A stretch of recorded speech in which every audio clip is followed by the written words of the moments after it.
right, and welcome back to another episode of Nerd Supernova. I am your host, Paul Michaels, and my co-host... KJ McDermott. What's up? Yeah. So, today our subject is going to be the one and only Jessica Jones... Jessica! Jessica Jones Marvel TV show.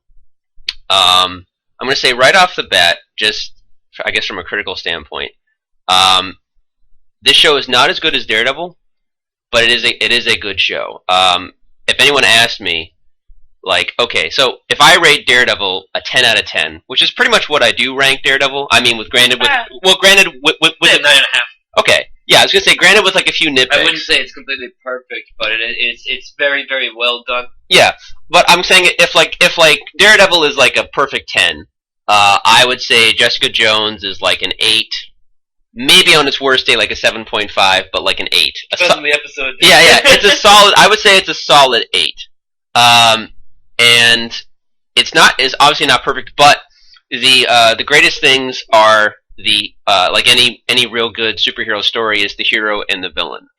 Jessica Jones is played fantastically by Krysten Ritter, and the Purple Man is just made as... It's played by the Doctor. Yeah, it's played by David Tennant. But as well as I could have imagined him being in a comic and then done to a live-action adaptation.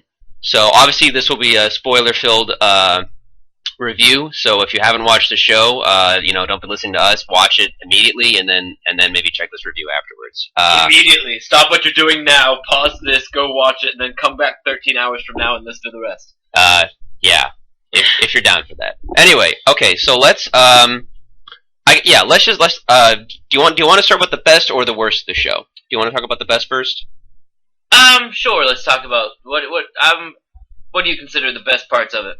Well, I mean, overall, Jessica Jones' arcing story, like I said earlier, the performances by her and David Tennant, specifically because they hold they are the pillars of the whole show. Very much like Daredevil and Kingpin of the Daredevil TV show. But yeah, there's really no way around to say it. Like David Tennant as Purple Man, he gives Kingpin a run for his money. He's pretty much... I would rather fight Kingpin, but I would rather have the bragging rights to say that I beat Purple Man. That's fair. That's very, very fair. For those of you who don't know, Purple Man's ability, his superpower, is that pretty much he can tell anybody to do anything, and they will do it. Yeah. Now in the comics, it's funny. They don't go into this because obviously there wasn't a crossover type deal yet. But I think in the comics, the only two people he has not been able to control in the comics is Daredevil, because of the way that he works and the way that everything. Perceives stuff, and Kingpin. Because I assume he has such great willpower, you don't tell the Kingpin to do anything, and he's able. Kingpin tells you to do shit. He doesn't need superpowers to make you go do it. Yeah, which makes him that much more dangerous. But yeah, but in this, primarily it's basically Jessica Jones. The whole thing behind the whole show, the whole running theme is life before Kilgrave and life after Kilgrave. Kilgrave being the other identity of David Tennant, Purple Man. So I don't think they ever really call him Purple Man, do they? They never once refer to him as Purple Man, as far as I know. Purple and his face even gets purple, episodes, like when he screams really loud at the finale. But like he never goes full skin purple. No. But even when you have when they have memories of him in the past, it's always sort of tinted purple. In a sense, because it's just that's the color I think they associate with him in their minds. But yeah, but then again, I don't think even in Daredevil he's referred to maybe as like the top guy, the he's king. He's called Kingpin a couple times. I don't think he's called Kingpin. I think so. Once in Daredevil. I'm rewatching it right now, and I don't think they call him. They don't even call him a Kingpin. They don't refer to him as Kingpin. He's referred to as. They don't. They call him. They call him like a sense of like, okay, he's the top dog, the guy running things. At least like once or twice. All right, maybe they do it in the finale. Maybe I've forgotten. I'm rewatching it again right now. I think I'm on episode 9. So I'll get back to you on that. But yeah, all that being said, Purple Man is like as far as the Marvel Cinematic Universe is concerned, my favorite Marvel villain right now. Loki. Well, no, I mean Loki. Loki didn't get good till the Avengers. Like I have a hard time with the first Thor movie, and I understand Loki's I'm still just waiting for a good Doctor Doom. I know, man. Let's when not. Are they ever going to get that shit right? Let's not. Yeah. Let's not dwell on things that make us sad. Anyway. What are you talking about? Favorite Marvel villain? No. I mean, in the MCU so far. Yeah, I was saying in the MCU. I mean, in the comics, my favorite Marvel villains, you know this, are Kingpin and Doctor Doom. Like, you really can't get much better than those guys. I've always had whenever he was mentioned, I always did like the idea of Purple Man, and I said that seems like a really underused villain. And then I discovered Alias, and I was like, oh, okay, so I wasn't alone in that. Ben Dice agreed in writing this, and then they made it into a thing. Yeah, David Tennant. I've been a fan of David Tennant. I'm a big Doctor Who fan, which everybody, if they know me, they know me. Yeah. And Doctor Who. David Tennant, I've got like his cosplays and like his big brown coat from when he was the Doctor. Yeah. So it's interesting to see him. Like, he was a bad guy for when he was Barty Crouch and everything. Yeah. That was like, but that was very minimal. Time. That was just him being like snarling at the camera and being like, I'm angry. Yeah. But this is actually him like acting, being a real villain, bad guy, and like not just being like a growling, snarling psychopath, but being actually like a plotting psychopath. Kind of like a spoiled child, though. Oh yeah, well mainly, the best, like, that's the whole portrayal I got. It's just like, well, that's definitely on purpose. Get anyone to do anything you want, you're a spoiled little brat. Yeah. And then when things don't go your way, that's when you start yelling and being like, Jessica! Pretty much, yeah. And that's the take that he wanted to do as well, because he's had the powers since he was a child, for one. It's very different in the comics. I think his name actually, well, in the show, his name actually isn't Kilgrave. That's a name he gave himself, and that's what they refer to him as all the time. But in the comics, his name actually was Kilgrave. He was an asshole spy. There was some explosion with certain gas, and the gas covered him, and he absorbed it, and he just it changed his whole aura, so that whenever he's around people and he says things, like, the aura affects everybody, and that's how he is. This one, they actually made it very much more three-dimensional. He was experimented on as a child. Yeah. And then, pretty much since the age of like 9 or 10, anything he's been able to say to anybody, they do. So yeah, he's gotten his way most of his life, and he doesn't. And because of that, he doesn't even understand, even common. I mean, he has an idea of manners, I guess, but he doesn't really care for them. Like, he doesn't understand the concept of being nice and having a regular conversation. Like, he's just a dick. Yeah. But as David Tennant said, he doesn't see himself as a villain, which is that much more. Yeah. No, but I'm saying, like, that's what makes it that much more interesting. Like, he doesn't realize that. I mean, he realizes what he's doing is wrong. He just sees it as him getting his way. Yeah. He sees it as like, well, I was made this way. Like, that's just how I am. It's like, you shouldn't be angry at me for that or something. He does see himself as the victim, like when he was saying, like, I have to choose every word so specifically. Can you imagine how hard it is? I once told a guy to go screw himself. Yeah. Can you imagine what's that like? Yeah. No, and he does see himself as a victim, and it's very, very intriguing. But Jessica Jones isn't having any of it, like, during any part of the show, and she doesn't. I mean, she might see like a sympathy angle, but she's like. Let's move on to a fun topic: sex. Yeah. Okay, so yeah. So the other thing that we really haven't talked about as much, and this I can't stress enough. Luke Cage is awesome in the show. Luke Cage, yeah. Yeah. And then his first fight scene in like the bar is great. I thought that was hilarious and so well done. Yeah, for spoilers, I won't say anything, but I liked that fight scene. Yeah, it's very well done. It's very different though too, because Luke Cage is. I mean, I like the direction that they went. Luke Cage in the comics is very. It's very different. He's not like uneducated, but he's very much a guy from the neighborhood. He says the N-word every now and then. Like, he's very vocal. He's very just a late. Guy from the neighborhood. No. But I mean, like. No, well, the Luke Cage. What I mean is the Luke Cage that we see in the show seems well put together. He seems like a well put together guy. Yeah. He seems very. He chooses his words wisely. Luke Cage is a little bit more rough around the edges. Yeah, in the comics, I guess. But that being said, the performance and the actor. I don't remember the actor's name. I don't remember that actor. I think it's the first time I've seen him in something. Yeah, but that being said, I can't wait to see his spin-off show. I think it's going to be great. Yeah, they just actually there were some pictures. They released online. Yeah, and I think that's going to be great because honestly, like the other, I should have mentioned the other pillar is him because when it's not, I wouldn't call him a pillar. He's only in. Well, a handful of episodes. I was going to say, like, there's a handful of episodes where it's not even Jessica Jones. It's literally like the Jessica Jones and Luke Cage show with a lot of sex. It's like one of those. Which is like the fourth episode or like third episode. It's like every other scene is a sex scene with them. More or less. Well, it's like oh, here's a little bit of dialogue and plot. You want to fuck again? Like, no. They go out. They have dinner. They discuss what they found. They go and they have sex. They go and they investigate a little bit more. They're like, okay, that was fun. Then they go back and have some more sex. Yeah. It's great. And then again, if I found another superhero like that, I'd be fucking all the time too. Yeah. Well, the best thing is that they both know that because both of them, I assume, who have been in sexual situations, because of their strength, especially, they have to watch how much they push and how much they force. But now that they both know, I know how that goes. Oh god! But let's not.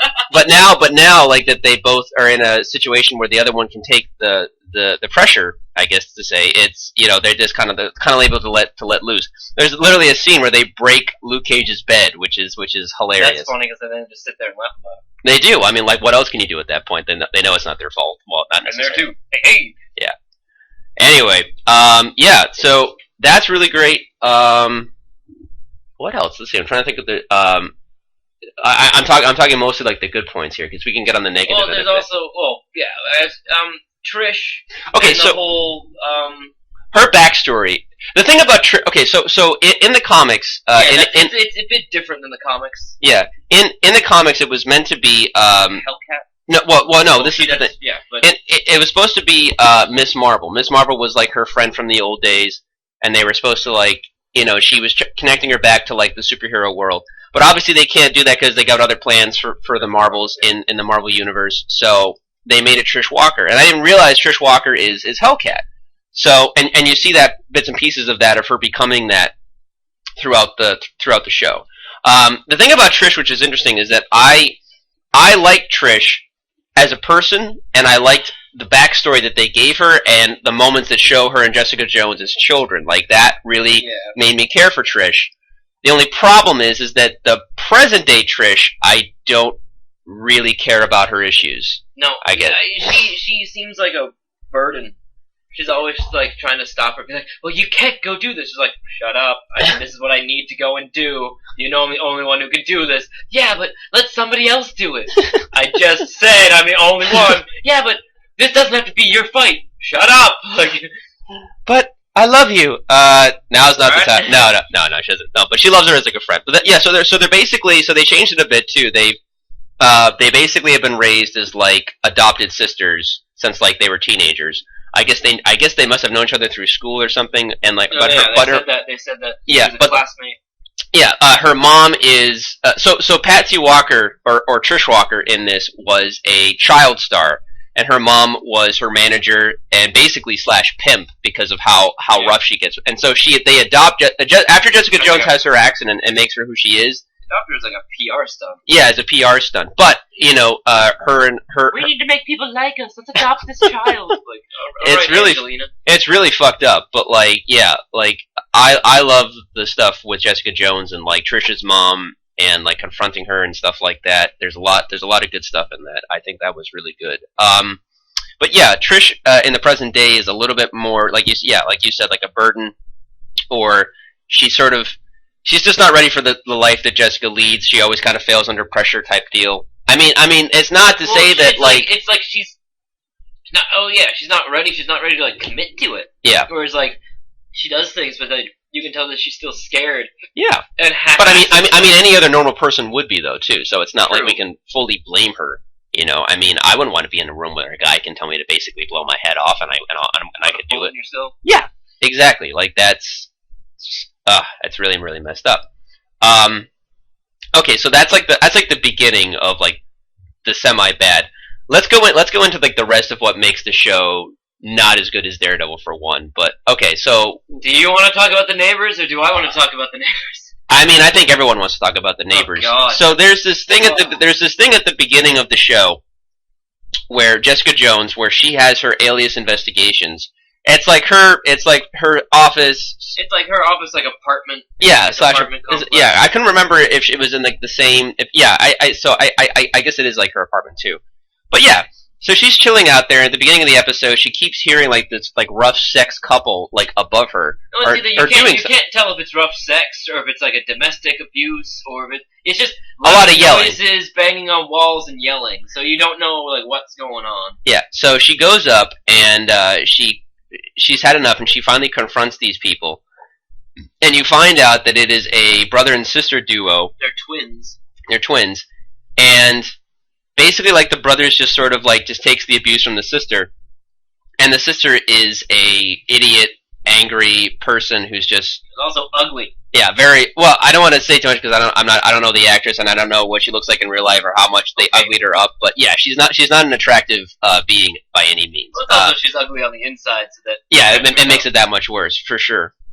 So yeah, and that character arc kind of goes out. Okay, so this is the spoiler territory. At some point in time, the Purple Man follows, and he goes to. Well, don't even spoil it that much. At some point, the brother dies. Okay. The brother dies. The sister doesn't know how he died. Yeah. So she keeps like trying to find him with one of the other neighbors like helping him. The other neighbor knows that he's dead. And knows how he died. Yeah, knows how he died and everything, but can't tell her because she won't believe him or think that he killed. But she's just like a crazy bitch who just. It's this subplot that is just terrible. And that no one cares about. And I wanted her to die the entire time. Yeah. Not even, but not understand, even from Purple Man. I just wanted to watch her get hit by a bus. But understand, like the situation could have been written better. Like I'm trying to explain this because that sounds horrible to say. Like, oh well, why wouldn't they want to know how her brother died? No. See, the character is so terrible and so annoying and so awful that we literally do not care. We don't want her to find out. We want her to like immediately just die along with him. Like that's how it's so sad she jumps off the roof. Yeah, like that's why it's so hard and stressful to work through. So this is like, and this is I guess the next point we can make is the middle ground. Is the character Malcolm? Well, no, before we even get on Malcolm, all right. You were saying like the parallel before, whereas like the Latina lady from Daredevil. Yeah, that's a whole side storyline. Yeah, you actually like care about that character, and you actually just like. This is actually a good enough. I mean, okay, so yeah, but then compared to this side storyline, you're just like, what the hell? But I mean, like, it's a okay. So in Daredevil, like, you know, they have the Latino lady who they're trying to help out with. Cardoza. They even make a joke like they forget how to say her name. But that being said, like, they're trying to help her out. They're trying to make sure that she isn't going to be forced out of her apartment. And yeah, she's a bit of a corny type character. She's even a bit stereotypical, like Latino lady living in like rundown place. But she's a nice person. She's a nice character, and she even provides a place where like Karen and Foggy have like a date, and it's kind of nice, and it's a sweet setting. But she's a sweet person. Like it's like okay. And then in Daredevil, she gets murdered because Kingpin uses her as a thing to get Daredevil out of the spotlight so he can get him and beat the crap out of him. But you honestly feel something with Foggy and Karen when they have to live through this nice little old lady's death. You feel sad for her. Yeah, like she did not deserve to get stabbed and murdered in her apartment. Whereas other characters deserve to get stabbed and murdered in their apartment. Yeah, this incestual twin sister is so off-putting. You wouldn't mind if like Purple Man just comes in and throws her off a cliff. Like that's how off-putting. Go find a cliff in New York. What? Yes, find a cliff in New York and jump off it. And I'm not blaming the actress either. Like I honestly just think that it was written badly. What they needed to do or why she was even made is because they wanted to set up a thing so that later Jessica Jones needs to do something, and some stupid confrontation happens later that gets in her way. That was the whole purpose of her character. She is that stupid confrontation. Yeah, and even after that is done, they still keep her around, and it's like, why? Yeah, well, no, the thing that I don't get is that she's like talking about how Purple Man, like, oh, you keep blah blah blah, like she doesn't believe it, and then she actually meets him and she actually does stuff and still doesn't fucking believe it. And yeah, just like, you just witnessed it. You just experienced it. How can you deny it now? Yeah, like, it's like, oh, I can't believe it, but like, yeah, it's so bad. let's talk. Okay, I want to talk about Malcolm. Malcolm. So this is definitely spoilerish. This is probably the most spoilerish thing I guess we've given away at this point. But so Malcolm is sort of the middle ground. Like he has a cool arc, and then he just kind of doesn't do a lot for the rest of the show. It's done, he just kind of sticks around like Clara Oswald. Yeah. So my story's done. I'm just still here. Okay, so in the original comics, Malcolm is actually just an annoying kid that just has a crush on Jessica Jones, and she keeps annoying her over and over and over again to the point of where she just makes him her assistant to just have him leave her alone, I guess, in a sense. But this one, they actually give it like a whole cool thing. So you see that him as a neighbor, you know that he's a junkie, that he gets high all the time, and Jessica just feels kind of bad for him and helps him out every now and then, but he's just like a waste of space type of deal. And then, as you go on, you actually find out that he has been manipulated by Kilgrave, planted there, and made to spy on Jessica. And a lot of it, too... Kind of like a mole. Yeah. He's like her next door neighbor, and he can always be around without being a suspect. Because no one notices junkies. And, it's brilliant. Yeah. You feel sorry for him because of the drugs and everything, so it's kind of easy for him to always kind of be like spying on her, like hanging out in the hallway, watching what she does. But it's not even that. Like after she catches him and like confronts him and like tries to help him out, like there's even a scene where he's like, "Listen, like you shouldn't even like me, or you shouldn't even be doing this." But he's like, you know, part of it was, you know, Purple Man influencing me, because his influence goes for like 12 hours or something, and they meet every day and all that. He's like, part of it was Purple Man, sure. He's like, but sometimes I just went because I wanted the drugs. I just sold you out because I wanted more heroin, or no, yeah, it was definitely heroin. Yeah. And she's just like, look, she's like, just do me a favor, be a better person, and clean yourself up. And she doesn't like have an issue with him, more or less. She's just like, look, I get it. Like he got you on drugs, he fucked you up. Just be a better person, and you know we'll bury it. We'll throw it under the bridge or whatever, bury the hatchet. And that's what I kind of dig about Jessica Jones again as a character, is like she knows Kilgrave so well, but she understands, and she doesn't. I wouldn't say she holds grudges to some degree, but she's sympathetic when she needs to be sympathetic, I guess, to some length, or at least with Malcolm. And that's what I liked about that arc. Now the problem with that is after that's done, because it's like 5 or 6 episodes. He turns pretty lame. Well, it's not that he turns lame. It's just like he actually was just a regular dude. He was a nice guy, and then Kilgrave manipulated him and planted him, and you know, because he just grabbed a random guy pretty much off the street, because that's what he does. And so Malcolm's just trying to put his life back together, so he's stuck still at the apartments, you know, in the same issue with Jessica. And he's a friend of Jessica. He knows what the Purple Man does, and he has to be like the guy that has to deal with that horrible other neighbor.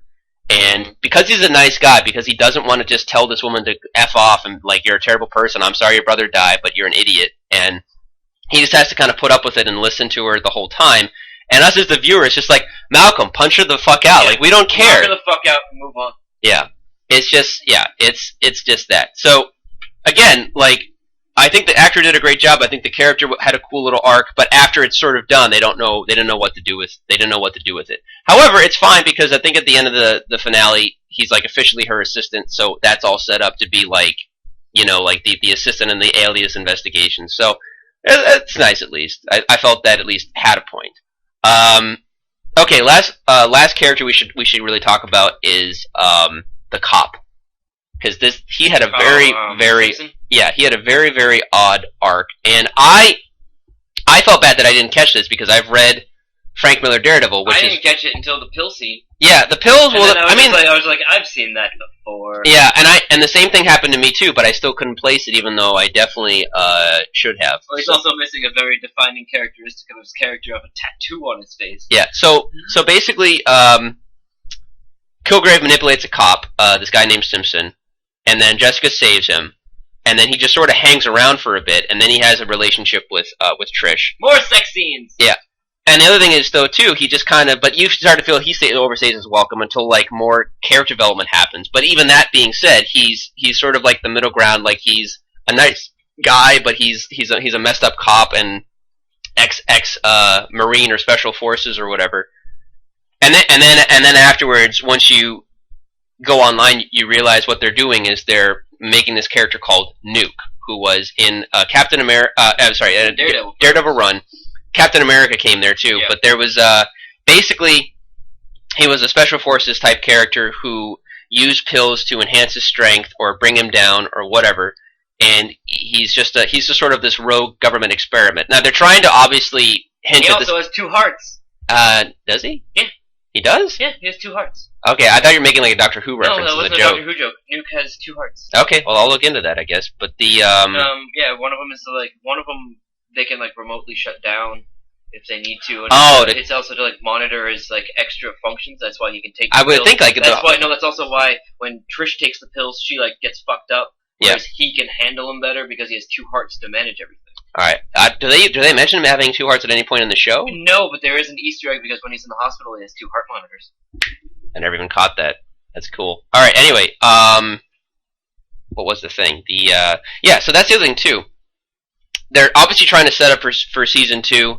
You know, while doing Purple Man, they want to set up for another type of villain or organization for Jessica to confront in the second season. They set up IGH. Yeah. So this thing, the organization. Now, do you have any idea what that stands for?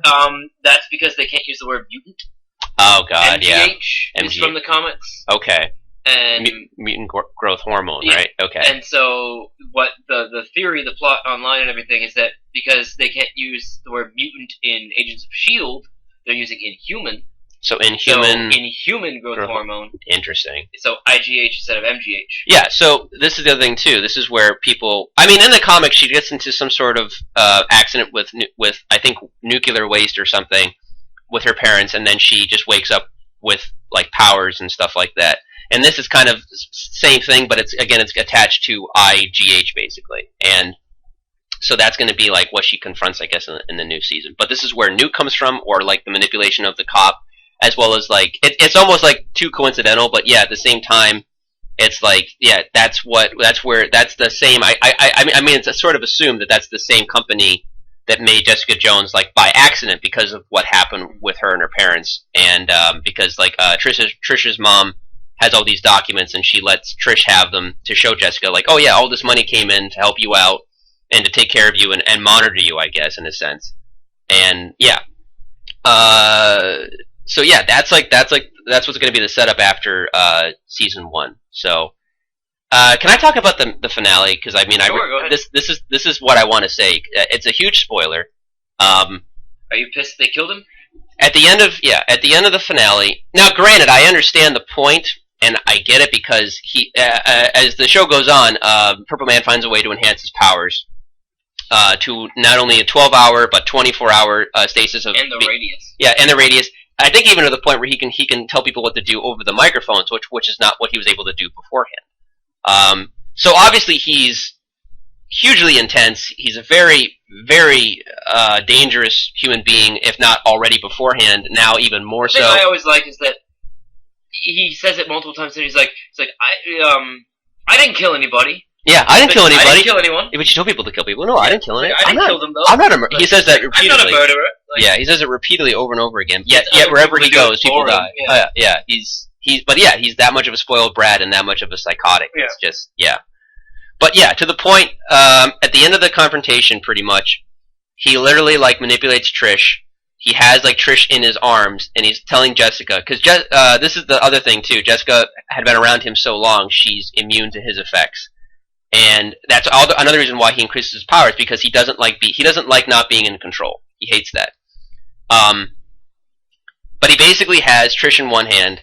He's like, don't come near me, I'll have Trish kill herself, or we're gonna get on this boat, I'm gonna make her like my sex slave, basically, and we'll send you updates all the time, like, but you just leave me alone. But then Jessica tricks him into thinking that she's under his spell again. He comes close to her because he's so happy that he has her back, because Jessica was like I would make her do something silly or like do something weird to like hop on one foot really quickly and go punch that guy in the face. She probably would still have done that. That being said, she gets him close enough. She grabs him by the face and then breaks his neck and kills him. And then everyone, you can tell it's permanent because everyone immediately like goes out of the aura spell. Trance or whatever. Yeah. Now, understandably, I got why they did that. I understand why Jessica Jones in the show did it. My only problem is, like, Marvel, one of your biggest complaints that fans have with you guys is that you don't have a lot of great villains.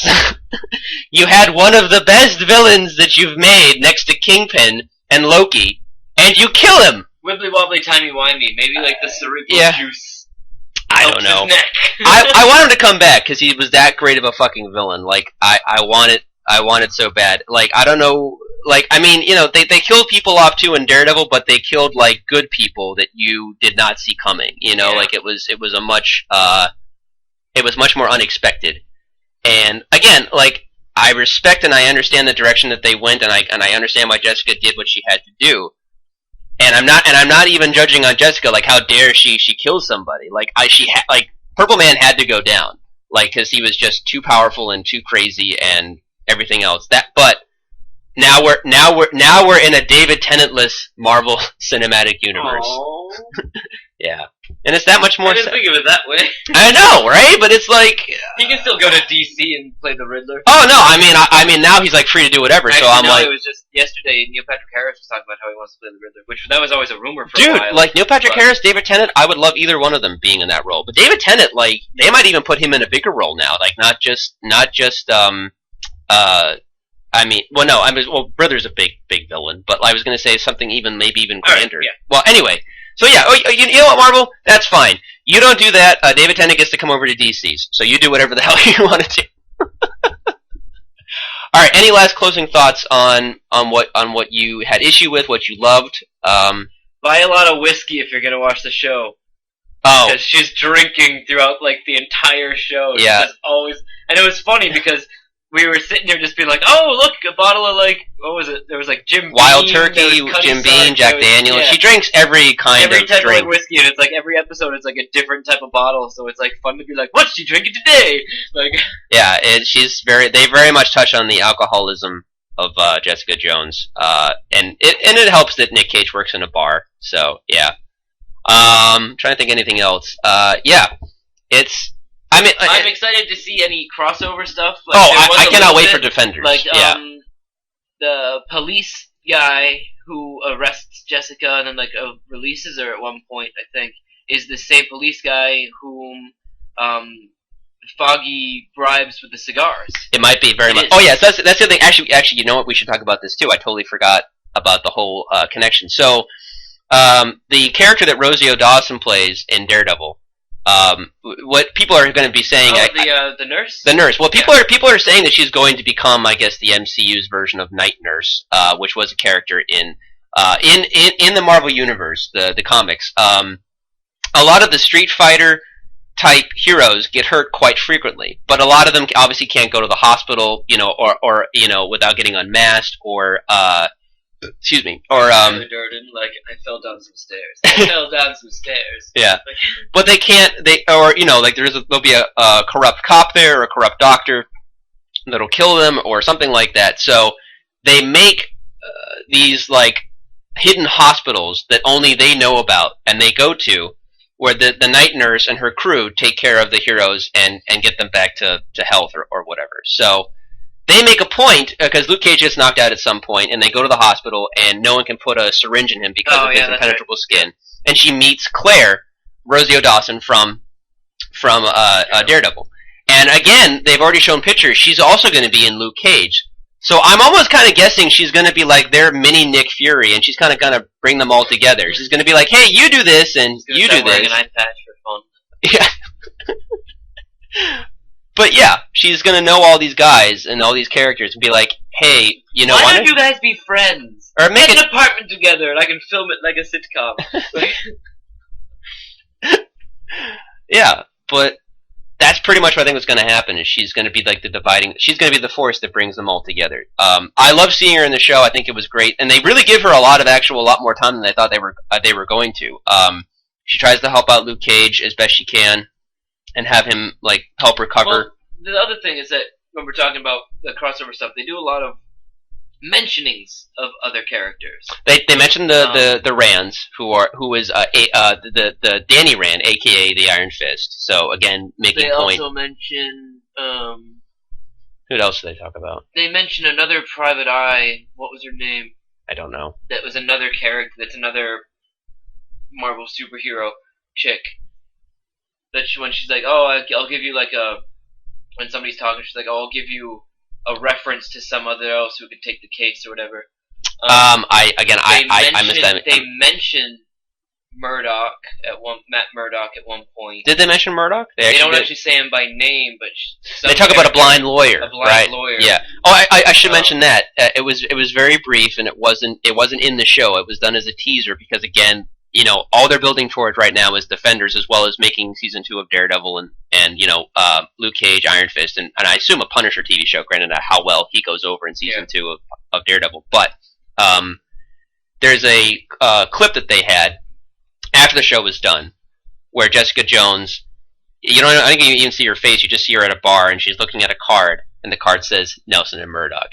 So she might go to lawyers. Yep. Because, again, she's sort of pretty much... She needs a new lawyer. Yeah, because she's sort of done with the relationship with Hogarth at the end of season 1 of Jessica Jones. So.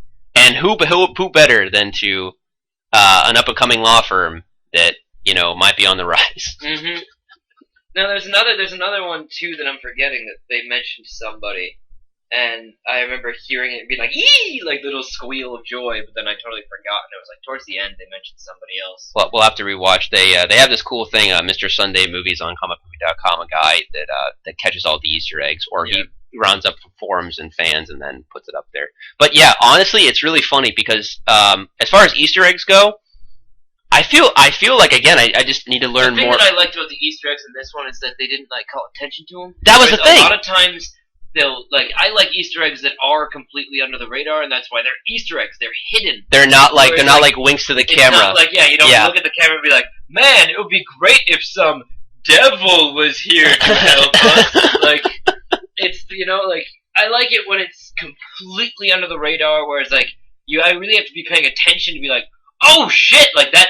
Okay. Well, obviously, the costume. That's originally the costume what Easter egg you can tell was a total Easter egg, where she's like, "Look, I got you a costume. I can call you Jules." Yeah, that was from the comics. That's obviously a straight all right. That's not even that's telling us okay. Yeah. But then there's other stuff like the Stan Lee cameo.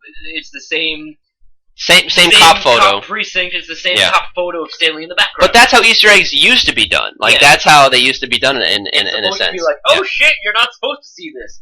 And then you can pick up on it and be like, I'm a nerd, yay. But again, I wanted to state, okay, I'm glad that you're saying it because, you know me, I'm more DC, so I always keep saying I need to read more books. But I don't know what it was. Maybe I still love the way it was done in Daredevil because I feel I caught 95% of almost all the Easter eggs in Daredevil the first time through. Jessica Jones, I missed at least 90% of them.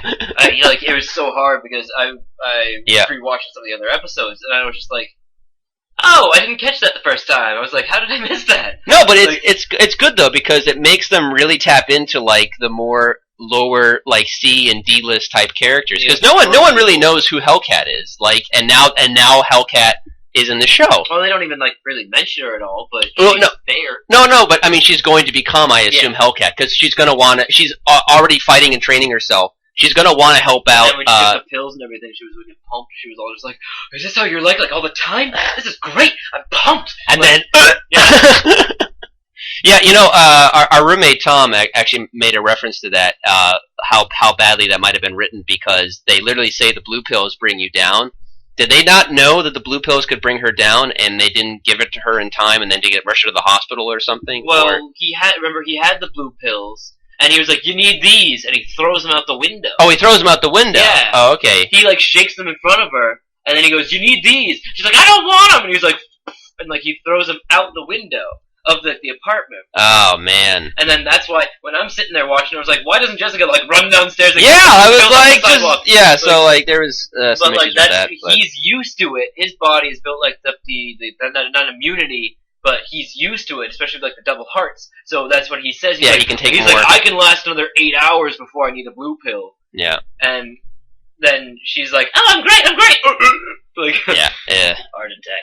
But no, like I said, I still like the idea that they really go into a lot of the more stuff that people don't really remember and bringing that and making it something because I didn't know Hellcat. I forgot all about Nuke, and then you look back and you're like, oh, okay, well at least it's At least it's somewhat organic from the comic. I wanted like facepalm because when they started doing the pill thing and everything, I was seriously just like, I know oh this. my Like, what is god! this from? Like I was like, oh, how did I not fucking catch this? I think it'd be hilarious if he shows up the next season and he's like, or no, he even shows up in a Captain America movie or something. Noticed his Zippo.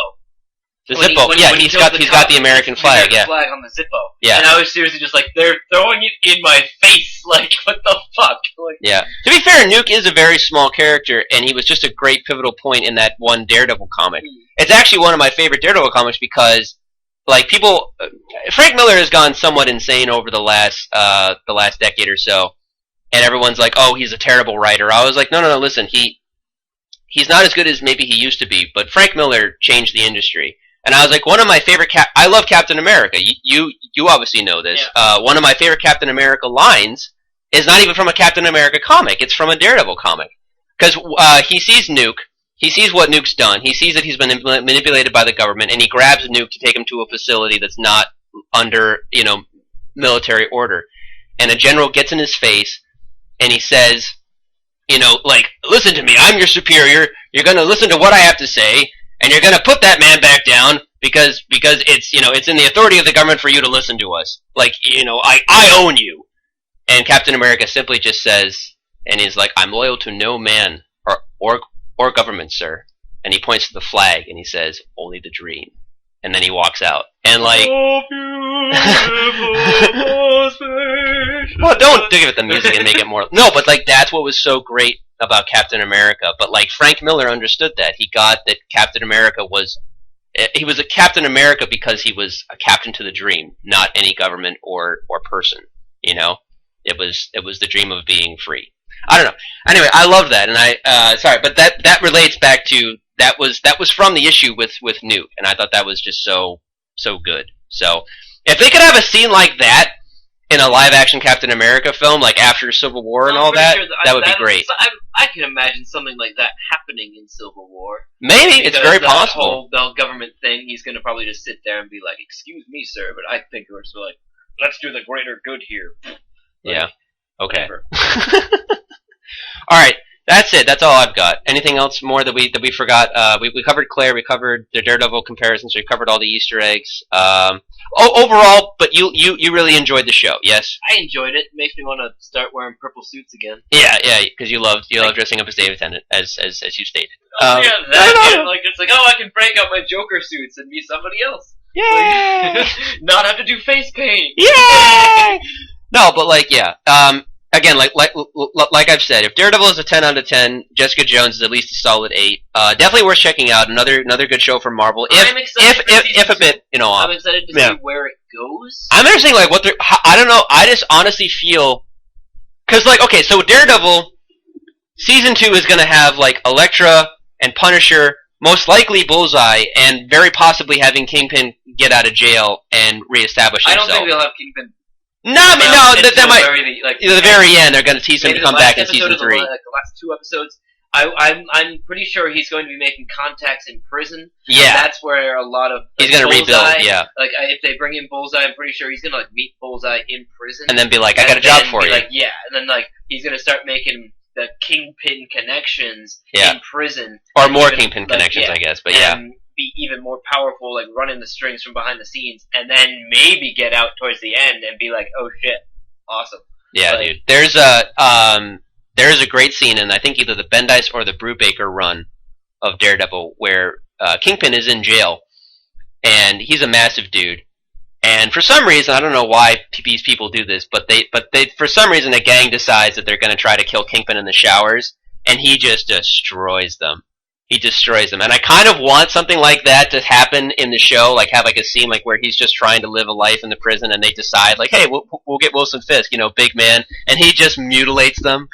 Be hilarious. I would just. I don't know about in the shower though, but. Well, no, but something. Well, I'm sorry. Giant man butt. That was the scene in the comic. I mean, but something along those lines would be great to see. But okay, so that's what I'm saying. You have Elektra, you have Punisher, you have Bullseye. You have Kingpin probably playing behind the scenes. You have all that in season 2. What are they going to do for Jessica Jones? Yeah, like how do you top Purple Man, who is now dead and not coming back, at least as far as we know? I don't know. They've got a couple years. They still got to. I mean, I assume IDH is going to be like IGH is going to be an interesting presence, like what they're going to do. I haven't watched Agents of S.H.I.E.L.D. with you or Tom, so I have no idea really too much what's going on with there. IGH isn't an Agent of S.H.I.E.L.D. I'm just saying because they can't use the word mutant, so it's going to be Inhuman. They've been using Inhumans, which the Inhumans are part of the thing, but they like a lot of the people who are mutants are being called Inhumans, and so it's supposed to be the mutant growth hormone, but I'm pretty sure this is speculation. It's speculation, yeah, but no, it's a good speculation. Human growth hormone instead of mutant growth hormone, but yeah, but why would a company name themselves Inhuman growth hormone? Why would they call them mutant growth hormone? Well, because it was an actual like underground drug, right, in the comics. Anyway, oh, and here's the other thing too. I'm pretty sure in Daredevil, you have Owsley, who was then murdered by Kingpin, but he makes several references to having a son, also named Leland. So I think Owsley's son is going to come, and he's going to be the Owl. And the Owl is pretty much like the Marvel equivalent of he's sort of like Daredevil's Penguin. He's a messed up dude that's just, try to controls a lot of the underworld in New York City, who's not as powerful as Kingpin, but he still fucks up a lot of things. Basically, he still has a good hold on certain things. Yeah. And again, he deals with mutant growth hormone, at least in the Brewbreaker run. So I think that'll be cool too. So even that, Jessica Jones doesn't have a huge rogues gallery. That's my issue, and I don't know where they're going to take it, and I hope it can sustain the show still. But again, I think they're going to want to build up more towards Defenders. I think they're going to hold off maybe on the season 2 of the other shows because they're going to be putting them out while doing Daredevil season 2. But again, I think when does Luke Cage come out? Probably next year. I mean, it's not coming out in the next month in December, so definitely next year. But Defenders, I think because I think what they're going to do is they wanted to do Daredevil and Jessica Jones this year, and then they wanted to do Luke Cage and Iron Fist the next year, and then have Defenders be 2017. Also in correlation, I think, with Infinity Wars too at some point. But I don't know. I'd love to see Daredevil appear or the Defenders appear in Infinity Wars. That would be amazing. But again, I'm getting ahead of myself. So okay, that's it. That's all that's all we've got. Anything else? That's it. That's it for this one. Yeah. All right. So anyway, yeah, like I said, Jessica Jones, at least a solid 8 out of 10. Check out the show. Another great one from Marvel. If a bit. If you're gonna watch it, get whiskey and condoms. Oh my God, Jesus, KJ. All right. Anyway, that's it. Yeah, it's great show. Check it out. All right. Thanks, guys.